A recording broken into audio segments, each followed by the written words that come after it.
The Milner Group was out of power for a decade from 1906 to 1915.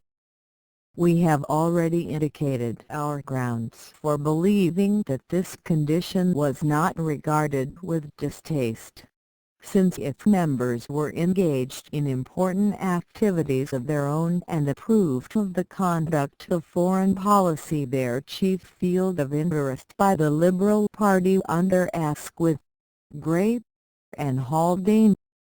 During this period came the Union of South Africa, the Morley Minto reforms, the naval race with Germany, the military conversations with France, the agreement of 1907 with Russia, the British attitude against Germany in the Agadir crisis, a crisis to whose creation the Times had contributed no little material.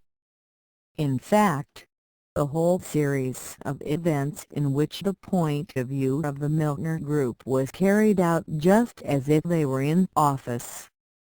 To be sure, in domestic matters such as the budget dispute and the ensuing House of Lords dispute, and in the question of Home Rule for Ireland, the Milner Group did not regard the Liberal achievements with complete satisfaction. But in none of these were the members of the Milner Group diehards as members of the Cecil bloc sometimes were. But with the outbreak of war, the Milner Group and the Cecil bloc wanted to come to power and wanted it badly, chiefly because control of the government in wartime would make it possible to direct events toward the post-war settlement which the group envisaged. The group also believed that the war could be used by them to fasten on Britain the illiberal economic regulation of which they had been dreaming since Chamberlain resigned in 1903 at least. The group got to power in 1916 by a method which they repeated with the Labour Party in 1931. By a secret intrigue with a parvenu leader of the government, the group offered to make him head of the new government if he would split his own party and become Prime Minister, supported by the group and whatever members he could split off from his own party. The chief difference between 1916 and 1931 is that in the former year the minority that was being betrayed was the group's own social class. In fact, the Liberal Party members of the Cecil bloc. Another difference is that in 1916 the plot worked. The Liberal Party was split and permanently destroyed, while in 1931 the plotters broke off only a fragment of the Labour Party and damaged it only temporarily for 14 years. This last difference, however, was not caused by any lack of skill in carrying out the intrigue but by the sociological differences between the Liberal Party and the Labour Party in the 20th century. The latter was riding the wave of the future, while the former was merely one of two teams put on the field by the same school for an intramural game, and, as such, it was bound to fuse with its temporary antagonist as soon as the future produced an extramural challenger. This strange to an outsider point of view will explain why Asquith had no real animosity for Bonar Law or Balfour, who really betrayed him, but devoted the rest of his life to belittling the actions of Lloyd George. Asquith talked later about how he was deceived and even lied to in December 1915. But never made any personal attack on Bonar Law, who did the prevaricating if any. The actions of Bonar Law were acceptable in the code of British politics, the code largely constructed on the playing fields of Eton and Harrow. but Lloyd George's actions, which were considerably less deliberate and cold-blooded, were quite unforgivable, coming as they did from a parvenu who had been built up to a high place in the Liberal Party because of his undeniable personal ability, but who, nonetheless, was an outsider who had never been near the playing fields of Eton. In the coalition governments of May 1915 and December 1916, members of the Cecil bloc took the more obvious positions as befitted their seniority, while members of the Milner group took the less conspicuous places. But by 1918 the latter group had the whole situation tied up in a neat package, and held all the strings.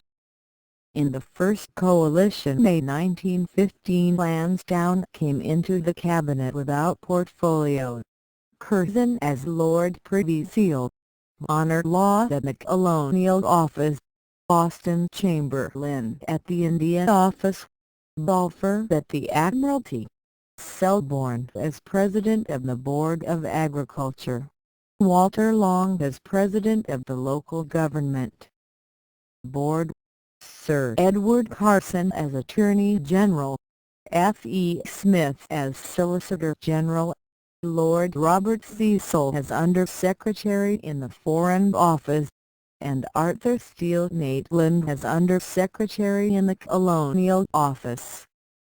Of these 11 names, at least 9 were members of the Cecil bloc, and 4 were close to the Milner group: Cecil, Balfour, Steele Maitland, and Selborne. In the second coalition government December 1916, Milner was Minister without portfolio, Curzon was Lord President of the Council, Honour Law, Chancellor of the Exchequer, Sir Robert Finlay, Lord Chancellor, the Earl of Crawford, Lord Privy Seal, Sir George Cave, Home Secretary, Arthur Balfour, Foreign Secretary, the Earl of Derby, War Secretary, Walter Long, Colonial Secretary, Austen Chamberlain. At the India Office, Sir Edward Carson, First Lord of the Admiralty, Henry E. Duke, Chief Secretary for Ireland, H. A. L. Fisher, President of the Board of Education, R. E. Prothero, President of the Board of Agriculture, Sir Albert Stanley, President of the Board of Trade, F. E. Smith, Attorney General, Robert Cecil, Minister of Blockade, Lord Hardinge, Under Secretary for Foreign Affairs, Steele Maitland, Under Secretary for the Colonies, and Lord Walter, son of Lord Selborne, Assistant Director of the War Trade Department. Of these 20 names, 11, at least, were members of the Cecil bloc, and 4 or 5 were members of the Milner group.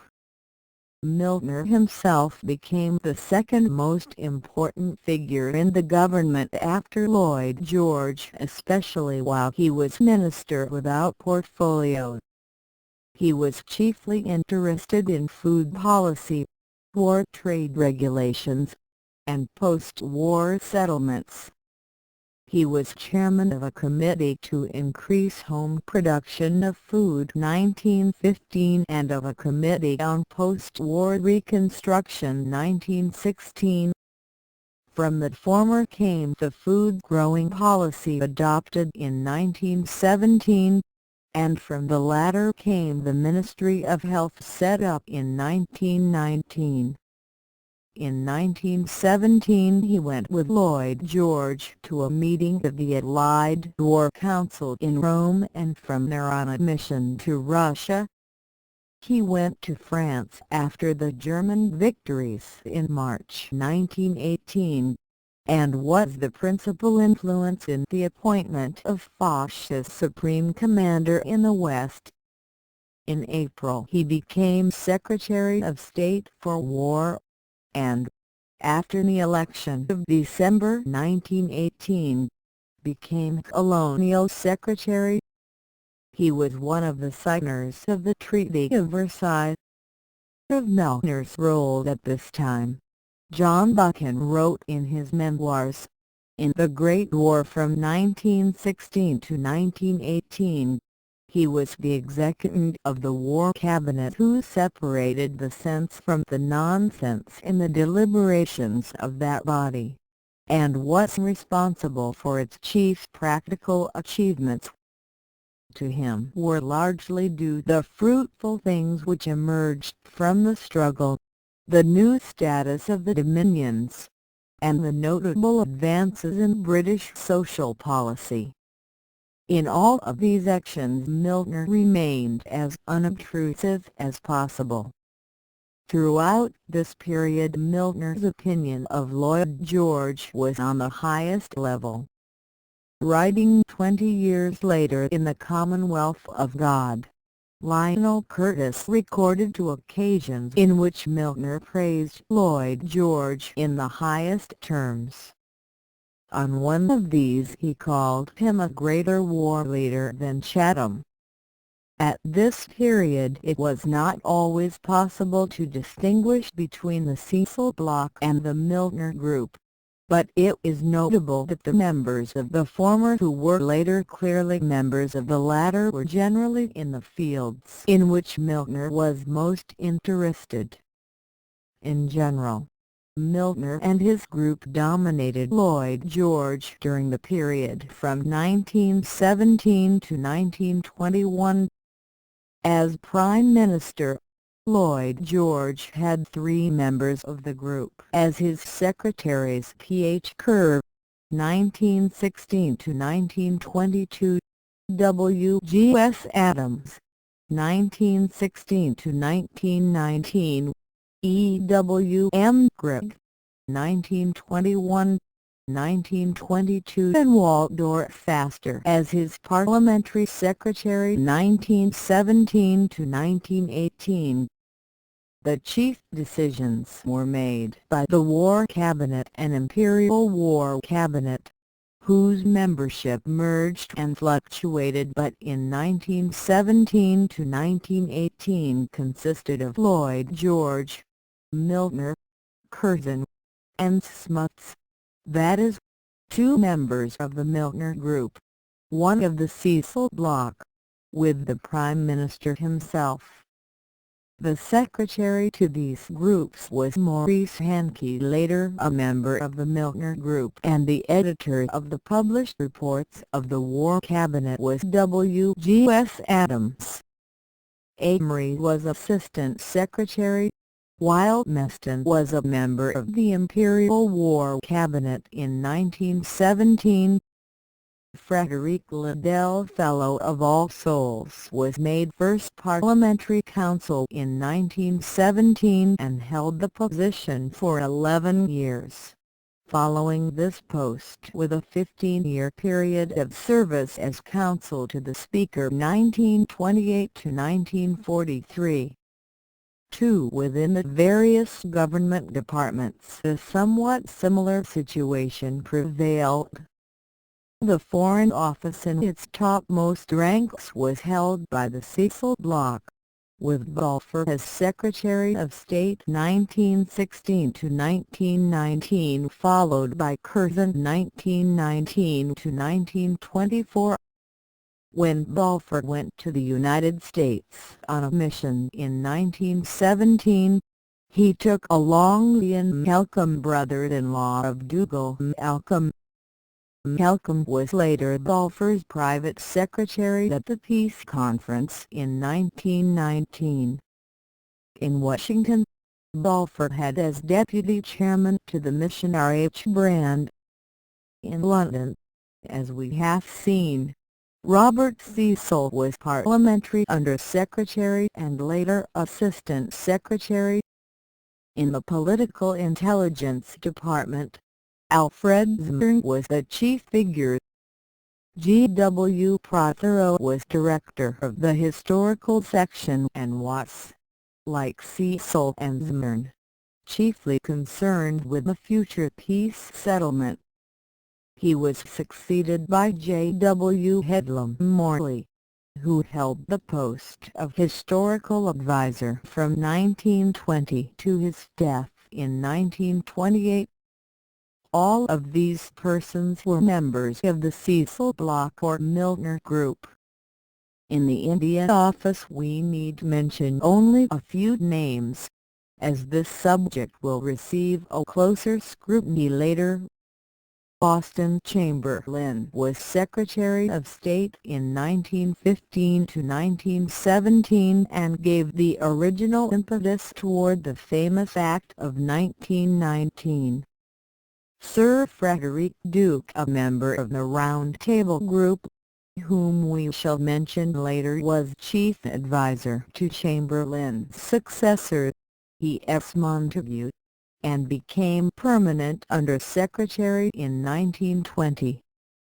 Sir Malcolm Seaton, also a member of the Round Table Group from 1913 onward, was Assistant Under-Secretary 1919 to 1924 and later Deputy Under-Secretary.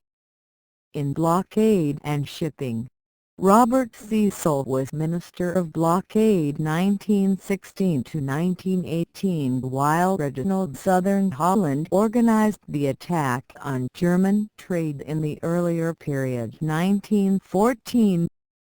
MLGWE was legal advisor to the Ministry of Shipping during the war and to the Ministry of Health after the war 1917 to 1926, while J. Arthur Salter, later a contributor to the Round Table and a Fellow of All Souls for almost 20 years, was Director of Ship Requisitioning. In 1917 and later Secretary to the Allied Maritime Transport Council and Chairman of the Allied Maritime Transport Executive 1918. After the war he was a member of the Supreme Economic Council and General Secretary to the Reparations Commission 1919 to 1922.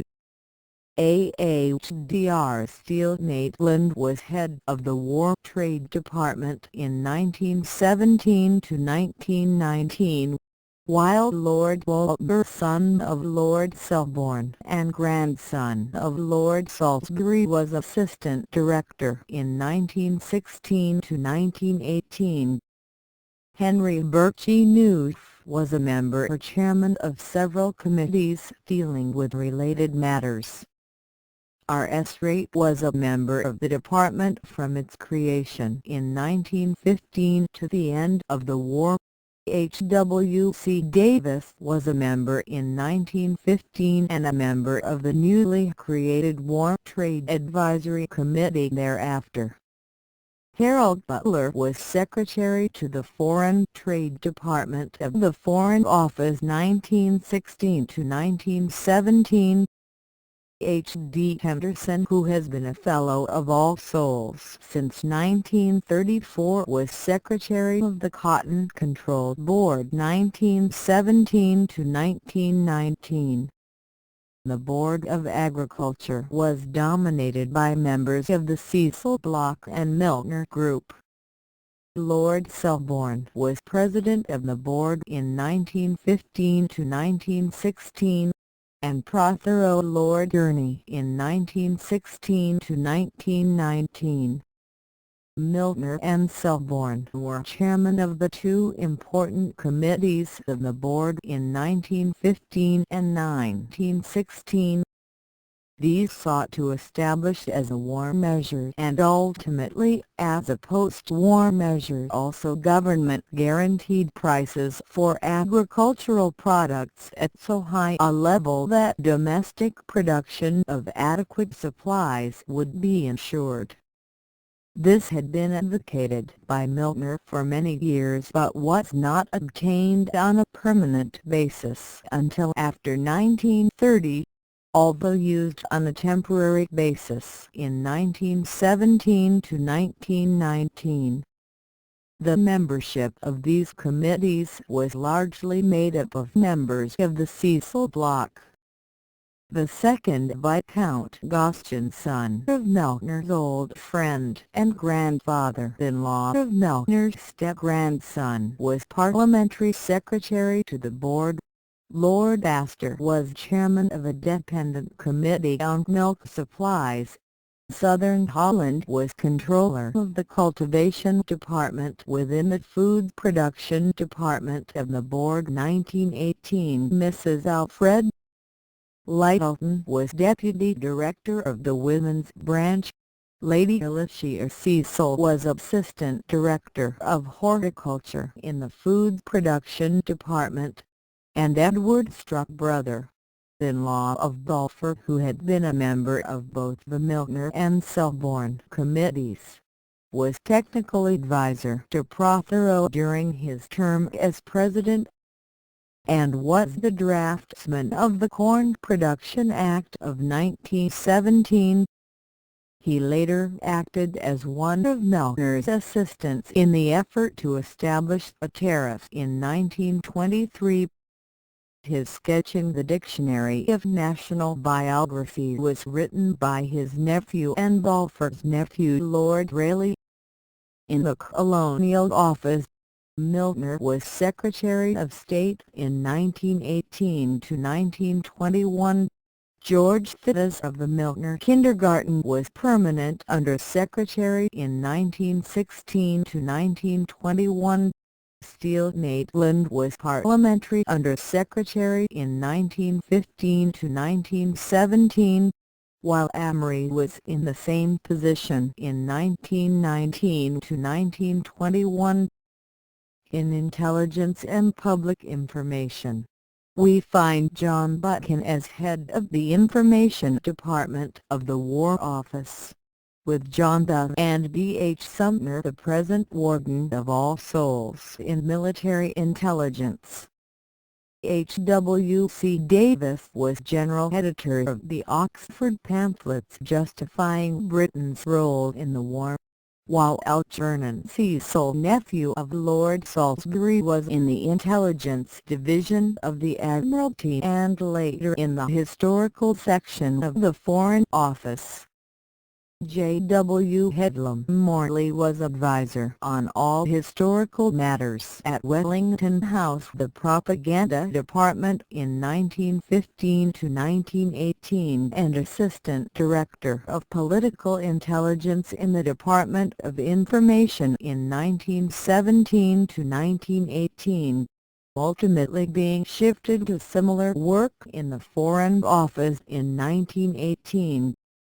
In the War Office, Milner was Secretary of State in 1918, while Amory was assistant to the Secretary from 1917 until Milner took him to the Colonial Office a year or so later. This enumeration, by no means complete, indicates the all-pervasive influence of this small clique in the later years of the war.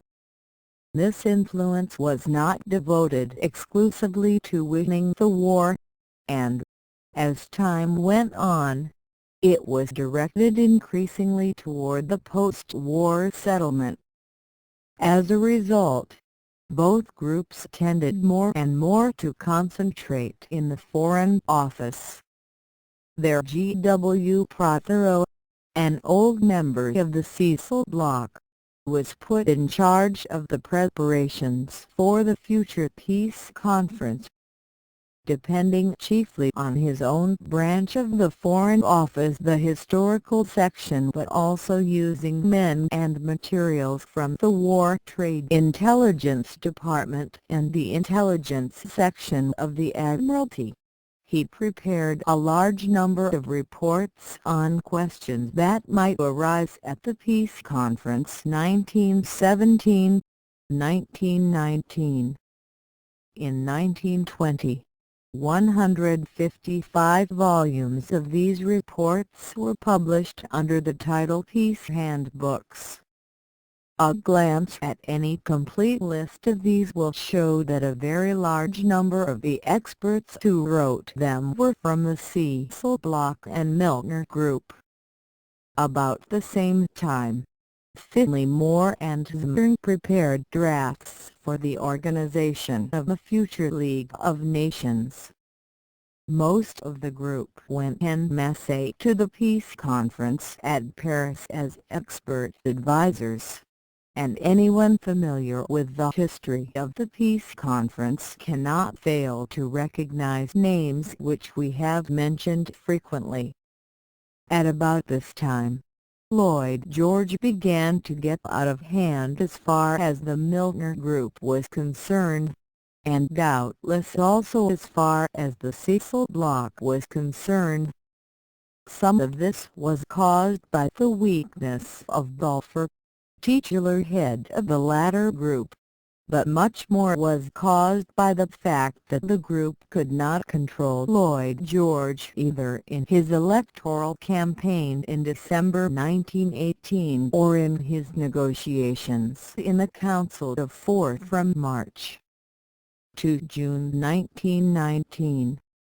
Lloyd George was perfectly willing to use the abilities of the Milner Group in administration, but when it came to an appeal to the electorate, as in the Cocky election, he had no respect for the group's judgment or advice. Lloyd George realized that the electorate was hysterical with hatred of Germany, and was willing to appeal to that feeling if he could ride into office again on its impetus. The Milner crew, on the other hand, was eager to get rid of the Kaiser, the Prussian officers' corps, and even the Junker landlords, but, once Germany was defeated, their feeling of animosity against her, which had waxed strong since before 1896, vanished. By 1919 they began to think in terms of balance of power and of the need to reconstruct Germany against the dangers of Bolshevism on one hand and of French militarism on the other, and they felt that if Germany were made democratic and treated in a friendly fashion, she could be incorporated into the British world system as well as the Cape Boers had been. The intellectual climate of the Milner Group early in 1919 has been described by a man who was, at this time, close to the group, Carroll Nicholson, in his volume Peacemaking, 1919. This point of view was never thoroughly thought out by the group. It was apparently based on the belief that if Germany were treated in a conciliatory fashion, she could be won from her aggressive attitudes and become a civilized member of the British world system. This may have been possible, but, if so, the plan was very badly executed, because the aggressive elements in Germany were not eliminated and the conciliatory elements were not encouraged in a concrete fashion. This failure, however, was partly caused by the pressure of public opinion, by the refusal of the French to accept this concept as an adequate goal of foreign policy, and by the failure to analyze the methods of the policy in a sound and adequate fashion.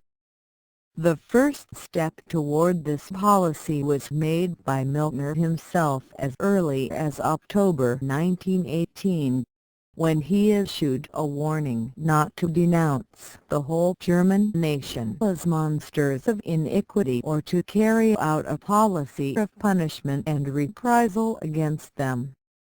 The outburst of public indignation at this sentiment was so great that the whole band of men who had learned under him in South Africa to appreciate his patriotism united to testify to him their affectionate respect.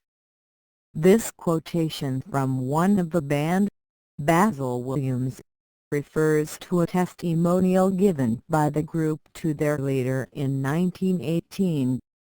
Another evidence of this feeling will be found in a volume of Alfred Zimmern's, published in 1922 under the title Europe in Convalescence and devoted to regretting Britain's post-war policies and especially the election of 1918. Strangely enough, Zimmern, although most articulate in this volume, was basically more anti-German than the other members of the group and did not share their rather naive belief that the Germans could be redeemed merely by the victors tossing away the advantages of victory. Zimmern had a greater degree of sympathy for the French idea that the Germans should give more concrete examples of the reformed spirit before they were allowed to run freely in civilized society. Halifax, on the other hand, was considerably more influenced by popular feeling in 1918 and years later.